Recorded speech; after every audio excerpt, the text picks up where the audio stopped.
Nama-nama Khalifah Bani Umayyah yang menonjol.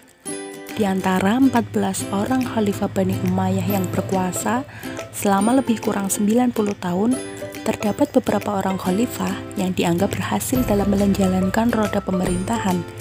Para Bani Umayyah yang menonjol antara lain adalah: yang pertama, Muawiyah ibnu Abi Sufyan, tahun 41 sampai 60 Hijriah atau 661 sampai 680 Masehi.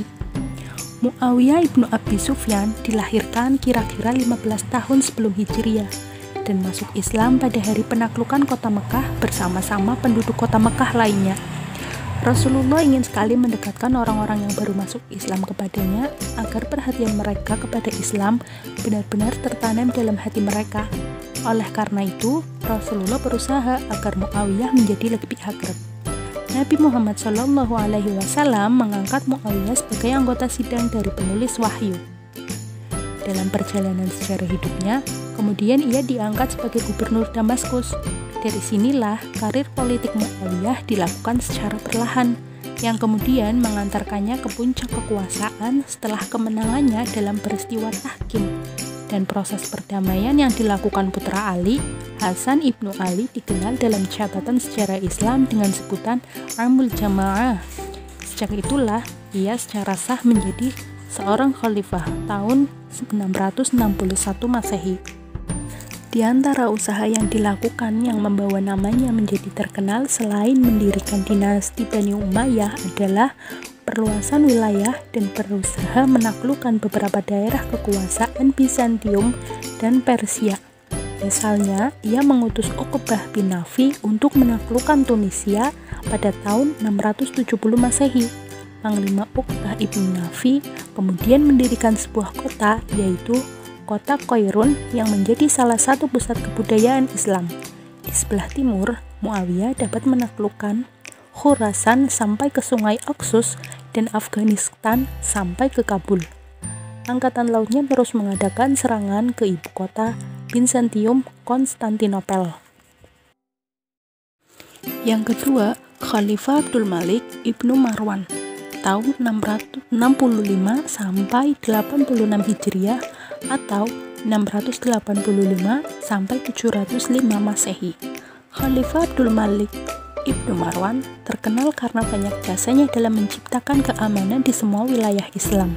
Setelah keamanan menjadi stabil, maka ia berusaha melaksanakan pembangunan demi untuk terciptanya kesejahteraan masyarakat. Hasil usahanya dalam mewujudkan kesejahteraan masyarakat antara lain ialah: yang pertama, membentuk Mahkamah Agung.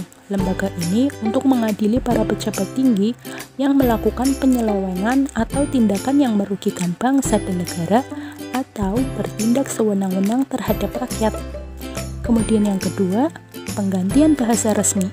Sebelumnya, bahasa yang digunakan dalam administrasi negara ialah bahasa Persia dan bahasa Romawi. Kemudian pada masa Abdul Malik ibnu Marwan diganti dengan menggunakan bahasa Arab.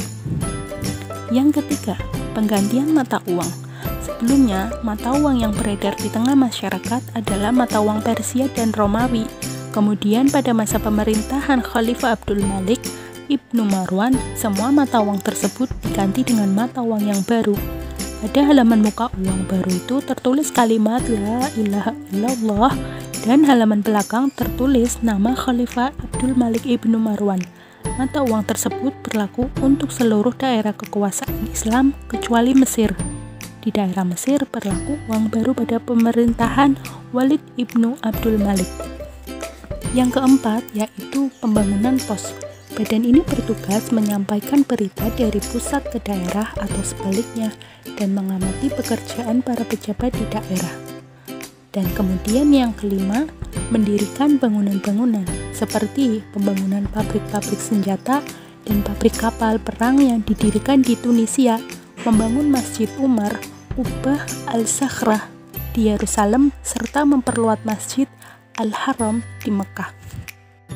Khalifah yang ketiga adalah Khalifah Walid ibnu Abdul Malik, tahun 86 sampai 96 Hijriah atau 705 sampai 715 Masehi. Masa pemerintahan Khalifah Walid ibnu Abdul Malik adalah masa keemasan Daulah Bani Umayyah, karena di samping wilayah Islam pada masanya paling luas, yaitu dari Indus di India sampai ke Andalus di Spanyol, juga banyak kemajuan dalam bidang kebudayaan dan sosial, sehingga Walid ibnu Abdul Malik berhasil mengangkat seni Islam setingkat lebih tinggi daripada seni bangunan Yunani di Konstantinopel. Di antara usaha yang mengangkat bidang sosial dan kebudayaan ialah mendirikan rumah sakit, membangun Masjid Al-Haram, dan membangun hujrah makam Nabi Muhammad SAW. Khalifah yang keempat adalah Khalifah Umar ibnu Abdul Aziz, yaitu pada tahun 99 sampai 101 Hijriah atau 717 sampai 720 Masehi. Umar ibnu Abdul Aziz terkenal keadilannya dalam menjalankan pemerintahan. Ia mempunyai pribadi seperti Umar ibnu Khattab radhiyallahu anhu karena ia sebagai cicitnya. Di antara sifat-sifat terpuji Umar ibnu Abdul Aziz ialah sopan santun, adil, sederhana, bertakwa kepada Allah Subhanahu wa taala, sangat cinta kepada rakyatnya, lebih mementingkan urusan agama daripada politik, lebih mementingkan persatuan umat Islam daripada golongan, penyiaran Islam dengan cara damai dan berbuat adil terhadap semua pihak. Usahanya dalam proses penyebaran Islam dilakukan dengan mengirimkan para mubaligh ke India, Turki, dan Barbar di Afrika Utara, menyetop usaha pengepungan Konstantinopel, dan para tentara diperintahkan untuk kembali ke markas masing-masing. Di samping itu, ia juga mengirimkan selebaran tentang Islam dan ilmu pengetahuan kepada para gubernur. Dan yang lebih penting, usahanya dalam sistem pemerintahan ialah mengembalikan semua sistem kepada ajaran Islam. Dan sebelum memangku jabatan, ia pernah menawarkan kepada rakyat untuk menentukan siapa yang berhak menjadi khalifah. Selanjutnya, yang kelima adalah Hisham ibnu Abdul Malik, tahun 105 sampai 125 Hijriah atau tahun 724 sampai 743 Masehi. Khalifah Hisham ibnu Abdul Malik termasuk khalifah yang cakap, sehingga masa pemerintahannya mengalami kemajuan sangat pesat. Di antara usahanya ialah membangun pabrik senjata, mendirikan perusahaan kain sutra yang halus, menggali beberapa terusan untuk kepentingan irigasi, dan membangun pacuan kuda.